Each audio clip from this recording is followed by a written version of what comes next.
begin complaining, the business is difficult. What were you expecting? The people you have hair regularly. Some of them it is a different style. Can you do that style? So there are lots of things that people need to look into. And I think that's why it begins to say, is your business right? Did you set it in the right place? Is it the right business? But also to get into the basic economics, are you counting your costs?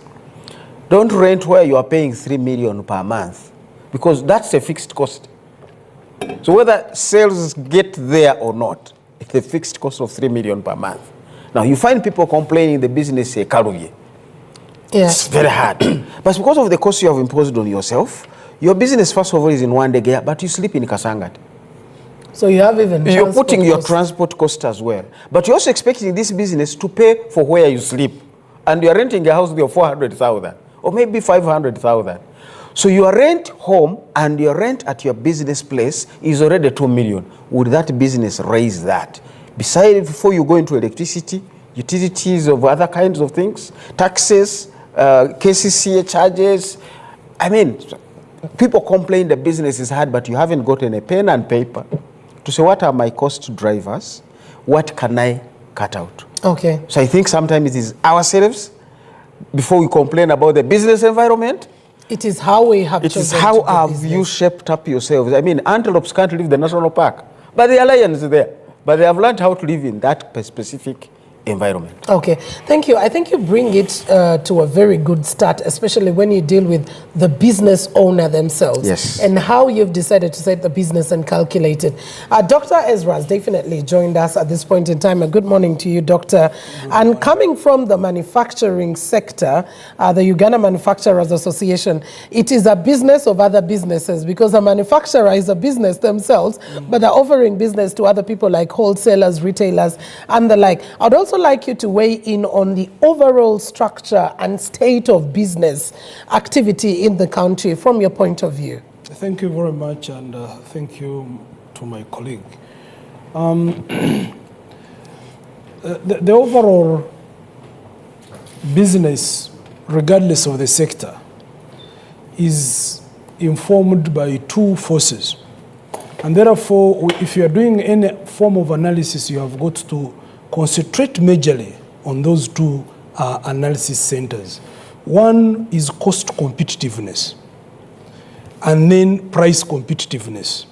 Now, in our setting is that we are so much overtaken by price competitiveness. We want to say, oh, some product is on the market, at how much are they selling their product? We either up our product price or lower it to be able to align with the existing price of a competitor. But we forget, as my senior was actually saying, where am I coming in terms of cost competitiveness? We have seen it, there is evidence to this, that any business equation you want to solve, you solve the cost equation first. Make sure that your costs are at minimum, very minimum. Then you are starting to think of profit. But we normally produce at high cost. We go to the market, sell. Even if we sold at the optimal price, we will not make it sustainably, because this cost equation keeps eating the business. So right now in this country, we have got different costs that are affecting especially productive sector. We have the technical costs. Technical costs, this is exactly what you are producing and guarding this business from other non-technical costs from affecting the business. If as I was putting it up, if you are doing saloon business, what are those technical costs, and where do you map out and guard from coming in costs? For instance, other costs. For instance, if you are doing a saloon, the technical costs is this machine that you're using, the power it consumes, the manpower payment for the person who is cutting, the hair. But now you find sometimes we go into secondary costs which are not necessary in the business. We go into tertiary costs which are not necessarily important to this business. For instance, you want to have a TV in a salon. Thank you, it's good. But does that necessarily mean that if the TV is not there or not cut there, it will impact your business? Yes. Concentrate on the actual technical costs. That is our first point of engagement when we come to cost reduction strategies. Don't bring into your business things that do not directly affect your process that will bring the output. Okay. We find that you cannot be operating a factory and then all of a sudden you have first-class cars and then you say you are going to be competitive. Yes, it is good to have the image, but normally we advise people, and evidence has it that address these image costs later because they are secondary. So now when it comes to the image costs, they are very good in terms of uplifting the image, aspects of branding, aspects of too much advertisement. Those are very good attempts. But when we are talking about minimization of costs, we say at least those ones. Now, you asked me the context. Currently, most of our business people do not differentiate, do not distinguish, and therefore strategize to say it is at this level that I will now start to bring in these costs. It's at this level that I should not bring in these costs. So then after that, we find we have other costs related now to logistics. We don't plan these logistic costs. For instance, if you are producing something, where are you going to keep it and at what cost? So most of the time we mix these costs, then we have got the other macroeconomic related costs, aspects of tax. Most of the people don't calculate tax in their business equations. They just, after all, URA will come. No, you must calculate the tax, predict how the tax is going to affect your business, and therefore know from the beginning, you say, I am into this business, I am not into the other business because the tax incidence is not predictable. It is a very good decision to make. But now when you do not understand the cost properly and you just come in, it's one cause why our companies foreclose. It's one reason why we have found actually that chains, these shops, they are called the supermarkets, that especially came from out and they are here, but eventually we see them wind up. And we have always tried to find out why.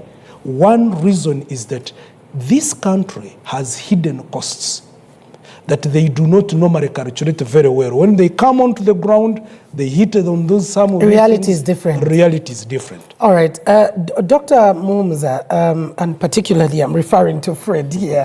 Let's get to look at what are some of those other issues that are actually stifling business. I love that Dr. Ezra has spoken about some of these, the technical costs, the logistical costs, and what have you. From the perspective of the businessman, like you clearly also stated it, how much more are we self-inflicting pain on the businesses? I think the main thing is know your business, as we have said, and as he has mentioned, deal with the technical issues. Even the hair machines you're going to use, what type are you using and what electrics are they using? There's a business who are assessing here, my friends who are looking at it, and was making losses. And the biggest problem for them were the motors they had brought. They were in the business of milling maize. But the motors they had brought were for heavy machinery. You can still mill maize with lighter things. I've talked to the people who sell tractors. They'll say, before you buy a tractor, can we come and check on your area? The soils, are they heavy? Because you can buy a heavy-duty tractor, and yet you didn't need that. So you've just locked in 400 million, where 150 or 250 would have worked. So there are quite a number of things that we look at and as the technical issues. Unfortunately, we have not put this too much to the Ugandan business people. We simply teach them a few things. But also, who are your partners? There's what we call supplier credit. He's talking about manufacturers. I may simply say, when I go to this manufacturer, I'm not going to pay for the stuff. Can he give them to me on credit? Yes. I sell and then get a commission. And give it instead of you now running to a bank, borrow at 30%. That 30% is an extra cost. If you have borrowed 100 million, you now have 30 million extra cost. But you're going to stock. But this person you're dealing with, if you had trust and you build business networks, you would have related with this person to simply give you. And I'm seeing this now running us out because of global level. Ugandans are not at global level known. But you'll find a Chinese, you'll find a Pakistani, you'll find an Indian. They are already in touch with these global manufacturers who are giving them things on credit because of trust. Yeah. So by the time they come here in Kampala, you already outcompeted as a local person. So is it that we failed to build trust, or we haven't gone an extra mile to understand the market and build these linkages? We haven't possibly, as we've said, know your business, who are you partnering with, who supplies you, who do you supply? Once you get to know those, then you begin to bring on table, who do I need to talk to? And small businesses are really sometimes at a loss, but self-inflicted, as we've said. Bigger businesses will have a cost control, a cost accountant. A person who look at the whole lineup of expenditures and say, what do we minimize? Economics says basically your business is your profit, is your revenue minus your cost. So what Dr. Ezra here has been saying, you can minimize the cost so that whatever revenue I get, I am subtracting a very small component. Yeah. You can say, I also want to maximize my sales. But remember, that is not in your space quite often. You're not going to determine and say, I will sell 2,000 loaves of bread today. It is dependent on the market. It's dependent on the market. But what you can manage is, at what cost do I produce each loaf? That is by and large within your means. And as we've said, are you getting that wheat on credit? I'm happy I see some young men making chapatis. They don't pay for wheat. There is a supermarket within the area where they operate. And they have built that rapport. So they'll go to the supermarket and say, can I have some 2 cartons? He can even send and say, send me another one today. The market is very good. Then at the end of the day, he nets off his profit and takes back the wheat. Yeah. So those build to see, who do I bring on board? What costs can I cut out? I mean, rental cost is a fixed cost. So you must be sure that you have positioned your business there and you are paying that much rent because the market is in that spot. Okay. I keep telling people, Starbucks is not coffee. It is Starbucks. Talking about brands. Yeah. But this brand is in very expensive places in New York, in London, in Beijing. They pay heavily. That's why they'll charge you that cup of coffee, $10. And here Ugandans who don't know this saying, these people are cheating us. How can coffee... You're not the target audience. A kilo makes, I don't know how many cups, and then they are selling 10 cups. If you open up the cost in the cup of coffee, the container itself is 40%. The coffee is 15%. But they are paying rent at that spot and they are litigas. Somebody takes coffee, feels bad, goes to court. So they pay a lot of money to lawyers.